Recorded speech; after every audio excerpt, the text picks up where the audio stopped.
एक ऐसा टॉपिक आज मैं आप सभी के लिए लाई हूँ जो यूपी-एपीओ मुख्य परीक्षा में जीएस के साथ-साथ हिंदी के पेपर में भी बहुत अहम भूमिका निभाने वाला है और टॉपिक है आपका विकसित भारत @2047 2047 और यह इसमें प्रोबेबिलिटी ज़्यादा है कि यह ऐसे में भी पूछा जा सकता है आप लोगों से और जीएस में तो संभावना है ही है। इनके दोनों ही पेपर में मोस्ट इम्पॉर्टेंट है, यानी कि एक क्वेश्चन 2 सब्जेक्टों में हो तो वो है हमको अच्छे से तैयार कर लेना चाहिए। अब इसमें हमको क्या तैयार करना है, ध्यान से सुनिएगा।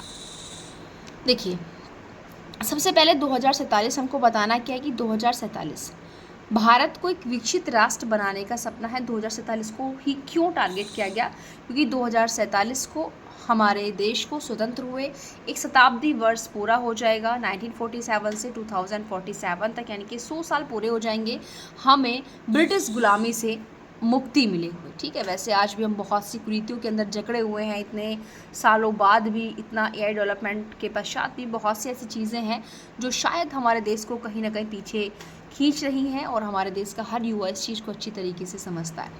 और यहाँ पर देखिए, अब ये कि इसको हमें तैयार कैसे करना है। ठीक है, अब डिक्टो तो हम पॉइंट टू पॉइंट अपने तरीके से तैयार नहीं कर सकते, लेकिन कुछ ऐसे आंकड़े हैं जो अगर हम इसमें जोड़ेंगे तो शायद हमको परीक्षा में बहुत ज़्यादा बेनिफिट मिलेगा। देखिए, स्टार्टिंग में हमें वही थोड़ा सा इंट्रोडक्शन बताना होता है कि भारत ने स्वतंत्रता की शताब्दी 2047 तक स्वयं को एक विकसित राष्ट्र के रूप में स्थापित करने का संकल्प लिया है। विकसित भारत @2047 का उद्देश्य क्या है कि भारत को लगभग, अब ये चीज़ें आपको याद करनी, क्योंकि अंदर का मैटर आप लिख सकते हैं, बहुत अच्छे से आप लोग लिख सकते हैं, आप तैयारी कर रहे हैं, लेकिन कुछ ऐसी चीज़ें, कुछ ऐसे आंकड़े जो आपको तैयार करने हैं।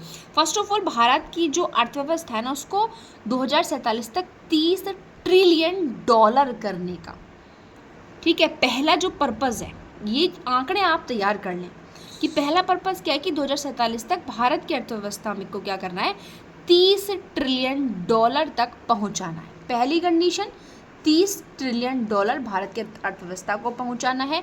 दूसरा पॉइंट, क्योंकि अगर अभी हम आज देखें तो भारत में जो आपका प्रति व्यक्ति आय है एक ईयर का, वो आपका लगभग 2 से 2.5 हज़ार आपका केवल क्या है, डॉलर है। और अगर इतना रहेगा तो हम लोग जानते हैं कि हम जो एक मतलब न्यूनतम मध्यम वाली देश की कैटेगरी में आ रहे हैं प्रगतिशील राष्ट्र में। ये कुछ ज़्यादा इनकम नहीं है डॉलर में ईयर के अकॉर्डिंग। अगर एक विकसित राष्ट्र 2047 तक बनना है तो फिर जो प्रति व्यक्ति आय है उसको 20,000 से 25,000 प्रति व्यक्ति यानी कि डॉलर में करना होगा। ठीक है, 20,000 से 25,000 डॉलर प्रति व्यक्ति आय करनी होगी। सेकंड स्टेज हमारी होगी, ये पॉइंट्स आपको याद रखना है। उसके बाद न्यूनतम गरीबी होनी चाहिए, जीवन स्तर लोगों का उच्च होगा। भाई अगर प्रति व्यक्ति आय 20,000 से 25,000 डॉलर होगा या न्यूनतम मजदूरी होगी तो जीवन स्तर अपने आप ऊंचा होगा। तो ये पॉइंट्स आपको यहाँ से याद करने हैं, क्योंकि इन चीज़ों में ही तो इंक्रीजमेंट करना है ना हमको, तभी तो हम एक विकसित भारत बनने का जो सपना है, जो भारत की आर्थिक महाशक्ति बनने का जो आगाज़ है, उसे क्या कर पाएंगे, कंप्लीट कर पाएंगे। तो ये तीनों चारों पॉइंट्स आपको बिल्कुल रटे हुए होने चाहिए, चाहे ऐसे में पूछा जाए चाहे फिर आपको जीएस के अकॉर्डिंग पूछा जाए, आप इसको आसानी से यहाँ पर कर सकते हैं। $30 ट्रिलियन भारत की अर्थव्यवस्था और प्रति व्यक्ति आय आपका 20,000 से 25,000 प्रति डॉलर। ठीक है, $25,000 ओके, प्रति व्यक्ति आय के रूप में। उसके बाद अब कुछ और चीज़ें कि किन किन क्षेत्रों पर हमको भाई अपना टारगेट बनाना है, वो आपको यहाँ पर तैयार रखना है। वो कैसे, देखिए वो सारी चीज़ें हमको वही दे हुई हैं कि इसके साथ ही भारत में आपका निर्धनता का जो स्तर है वो 1% से भी कम करना है। ठीक है, और बहुत सी चीज़ें कि भी अगर आपको विकसित भारत बनाना है तो भारत में जो निर्धनता है वो 1% से भी कम होनी चाहिए। महिलाओं की भागीदारी हर कार्यबलन के हर क्षेत्र के अंदर 50 से 70% तक आपको बढ़ानी होगी। ठीक है, और जो आपको निर्यात करना है, मतलब क्योंकि हमारे देश में क्या हो रहा है भाई, हम आयात करते हैं। अभी आपने देखा हॉर्मुज स्ट्रेट के में बिजनेस व्यापार बंद होने की वजह से, जहाज़ों के आने जाने के बंद होने की वजह से कितनी भारत में ऊर्जा संकट आया है। यानी कि हमारे पास हम लगभग 84-85% ऊर्जा जो है, तेल जो है कच्चा, वो दूसरे देशों से आयात करते हैं जो हम यूज़ करते हैं।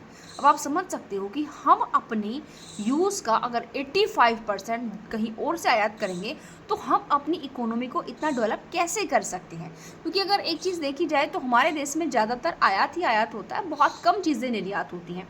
तो सबसे बड़ी बात क्या है कि भाई अगर आप कोई चीज़ केवल खरीदोगे ही खरीदोगे, बेच ही नहीं रहे हो, तो आपको प्रॉफिट कैसे होगा। ठीक है। और दूसरी बात क्या है कि आपका रुपया लगातार गिरता जा रहा है। अब हाँ, रुपया लगातार गिरने से एक बात याद आई कि आप जीएस में लॉन्ग क्वेश्चन के अकॉर्डिंग जो भारत में रुपये की स्थिति है उसको भी आप तैयार करेंगे, क्योंकि इकोनॉमी के अकॉर्डिंग बहुत महत्वपूर्ण क्वेश्चन है और इकोनॉमी में एक क्वेश्चन आपका आता है। तो यहाँ क्या है कि निर्धनता को 1% से कम करना होगा, महिला कार्यबल जो भागीदारी है उसको 50 से 70% तक बढ़ाना होगा, और 10 ट्रिलियन डॉलर के कुल निर्यात का लक्ष्य रखना होगा कि हमें कितना निर्यात करना है, 10 ट्रिलियन डॉलर। ठीक है। उसके बाद अलग चीज़ें कि ऊर्जा क्षेत्र में 1500 गीगावाट नवीनीकरण जो क्षमता विकसित करनी है, 100% साक्षरता प्राप्त करनी है। बिल्कुल, ये आंकड़े अगर आप में को याद हो जाएं तो अच्छी बात है, लेकिन ऐसे नहीं कि सारे ही आंकड़े आप यहाँ पर तैयार करें, बट अगर आप इसे 2-3 बार रिवीजन करेंगे तो याद हो जाएगा भाई। कैसे? जो भारत की अर्थव्यवस्था है वो 30 ट्रिलियन डॉलर, जो प्रति व्यक्ति आय है वो 20,000 से 25,000 डॉलर, और उसके बाद हम यहाँ पर देखेंगे मतलब न्यूनतम गरीबी करना, जीवन स्तर ऊंचा करना, वो फैक्ट हो गए, और बाकी महिलाओं की भागीदारी बढ़ाना, 1% से भी कम निर्धनता रखना, ठीक है, 100% साक्षरता करना, ये पॉइंट्स आपको याद रह सकता है। भाई साक्षरता बढ़ेगी, और देखिए साक्षरता का मतलब केवल शिक्षा से नहीं, कौशल भी होना चाहिए। कहीं ना कहीं हमारे देश के अंदर पिछड़ेपन का एक रीज़न ये है कि युवाओं के अंदर कौशल की कमी। कौशल की कमी क्यों है? क्योंकि बचपन से जब बच्चा सीखना चाहता है तो उस वक्त उसे उन किताबों का बोझ थमा दिया जाता है जो उसे सिखाती नहीं, उसे रटाती हैं, उसे एक यांत्रिक पर्सन बना रही है, उसे एक उसका बौद्धिक विकास नहीं हो रही, उसको एक सिस्टमेटिक एक यंत्र बना रही है कि एज इट इज आपको इन्हीं के हिसाब से क्या करना है, काम करना है। उसके अलावा अब हम वर्तमान स्थिति पर आते हैं। ये और भी फैक्ट हैं, ये पॉइंट्स आपको याद रखने हैं, बाकी प्रश्न आप तैयार कर लेंगे पूरा, लेकिन नंबर कहाँ मिलेंगे? जब आप कुछ अलग एक्स्ट्रा लिखेंगे, आंकड़े लिखेंगे कि कैसे बढ़ाई जा सकती है। ठीक है, हमने पीछे भी चीज़ें देखी। अभी अगर विश्व बैंक के अनुसार देखें तो जो भारत है,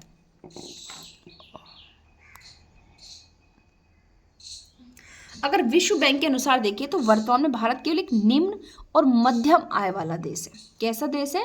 निम्न और मध्यम आय वाला देश है, जिसकी प्रति व्यक्ति आय कितनी है? जितनी मैंने अभी आपको बताई थी, यानी कि वही 2 से आपके 2,500 डॉलर है प्रति व्यक्ति। उसके अलावा दूसरा, अब आप हमको करना क्या है? पीछे हमने चीज़ें देखी, विकसित देश अगर हमको बनना है तो मैंने आपको 3-4 चीज़ें पीछे बताई। ऊपर ये फैक्ट आप लोग देख रहे हैं कि 1% से कम निर्धनता जानी है, महिलाओं की भागीदारी 50 से 70% तक बढ़ानी है, 100% साक्षरता करनी है, नवीनीकरणीय ऊर्जा क्षमता हमको बढ़ानी है। उसके अलावा और भी ज़्यादा मोस्ट इंपॉर्टेंट चीज़ है, आपको ये टारगेट मिलेगा कैसे, आप इसको पाओगे कैसे? तो हमारी जो सकल राष्ट्रीय आय है ना, जो आपका ग्रोस नेशनल इनकम है, उसको 6 गुना वृद्धि करनी होगी। अभी वर्तमान समय में जितनी हमारी प्रति व्यक्ति सकल राष्ट्रीय आय है, अगर विकसित राष्ट्र बनना चाहते हैं तो उसमें 6 गुना वृद्धि करनी होगी। और जो हम देखते हैं ना कि प्रति वर्ष जो आर्थिक वृद्धि दर निकल के आती है, जो कि हमारी लगभग अभी 6 से 7 के बीच में ही रहती है मोस्टली, उसको 8% करना होगा और उससे ज़्यादा, 8% और उससे ज़्यादा करना होगा। तो 6 से 7 के बीच में रहती है, उसको 8 और उससे ज़्यादा % बढ़ाना है, और जो हमारे GNI है उसे लगभग 6 गुना वृद्धि करनी है। ये फैक्ट है जिससे आप अपने सपने को पूरा कर सकते हैं। अब हमको किन किन क्षेत्रों में ध्यान देना होगा? देखिए, ये आपकी नॉर्मल चीज़ है। कृषि के क्षेत्र में, क्योंकि हमारे देश का लगभग 46% जो युवा है, जो कार्यबल है, कृषि में लगा है, लेकिन कृषि का योगदान कितना है? केवल आपका लगभग 18% योगदान जो है कृषि हमारे क्षेत्र में कर रही है, जो बहुत ज़्यादा कम है कार्यबल के अनुसार। ठीक है, ये बताने कि कितना आप जो है इसमें दर्ज कर पा रहे हैं। ठीक है, कृषि क्षेत्र ने वित्त वर्ष 2025 में लगभग केवल 3.8% की वृद्धि दर्ज की है। अब ये आपको ये वाले फैक्टर याद रखने, देखिए, यानी कि आर्थिक संवर्धन के इंजन कौन से हैं, किन किन चीज़ों से आप विकसित भारत का लक्ष्य को प्राप्त कर सकते हैं। कृषि क्षेत्र में वृद्धि करेंगे, आपकी जो MSME इंडस्ट्रियल एरिया उसमें वृद्धि करेंगे, निवेश को बढ़ावा देंगे ज़्यादा से ज़्यादा, निर्यात करेंगे ज़्यादा से ज़्यादा, इंफ्रास्ट्रक्चर को बढ़ावा दिया जाएगा, डिजिटल अर्थव्यवस्था को बढ़ावा दिया जाएगा। ठीक है, तो इस तरीके से ये फैक्ट्स आपको पॉइंट्सों में याद रखने हैं। ठीक है, जनसांख्यिकी लाभांश, तो ये पॉइंट आप यहाँ पर याद रखें। ठीक है, और उसके अलावा फिर हम आते हैं चुनौतियों पर, क्योंकि हमको सारी चीज़ें देखनी है। अब आती हैं चुनौतियाँ कि भाई भारत के समक्ष विकसित राष्ट्र बनने के लिए चुनौतियाँ क्या क्या हैं। फिर तो चुनौतियाँ क्या होंगी? फर्स्ट ऑफ ऑल अभी हमने पीछे देखा कि आपको अपनी जो आर्थिक वृद्धि दर होती है उसको 8% से ज़्यादा करना होगा, लेकिन फिलहाल हमारी कितनी रहती है? 6.3 से 6.8 के बीच रहती है।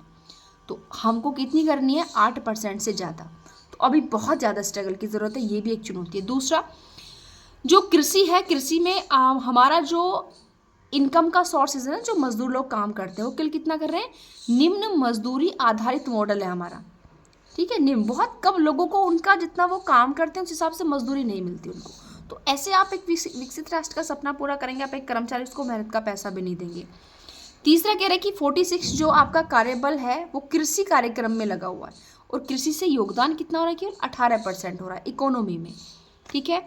उसके अलावा रोजगार और कौशल संकट भी है, रोजगार और कौशल संकट, क्योंकि रोजगार अगर देखे जाए तो नॉर्मली रोजगार की कमी नहीं है, लेकिन शायद जो रोजगार है उसमें जो कौशल चाहिए वो हमारे देश के युवाओं के अंदर नहीं है, और ये दुर्भाग्य है हमारे देश के युवाओं का। उनकी गलती है, लापरवाही उनकी नहीं है, सरकार की लापरवाही है, क्योंकि वो स्टार्टिंग से हर क्षेत्र हर जिले के अंदर इस प्रकार के कौशल की व्यवस्था नहीं करती जो बच्चों को आगे अपने आप कुछ करने का मौका दे सके, ठीक है। तो ये हमारी गवर्नमेंट की सबसे बड़ी, अगर कहें तो ये सबसे बड़ी भूल ये है, ठीक है, कि आप उनको कौशल का कोई भी मौका, कोई भी ऐसा काम नहीं जिससे बच्चे एक्स्ट्रा एक्टिविटीज़ सीखें। तो इस तरीके से ये सारी चीज़ें यहाँ पर दी हुई हैं, ठीक है। तो इस तरीके से आप इस क्वेश्चन को जो यहाँ से कंप्लीट करें। मोटी मोटी चीज़ें मैंने आपको बता दी हैं, ये सारे आंकड़े आपको तैयार करने हैं। तो इसी तरह की और वीडियोस पाने के लिए, ताकि जो यूपीएससी मुख्य परीक्षा के पर्पज़ से आपके लिए बहुत महत्वपूर्ण होगा, आज ही चैनल को करें सब्सक्राइब। थैंक यू, मिलते हैं नेक्स्ट वीडियो में।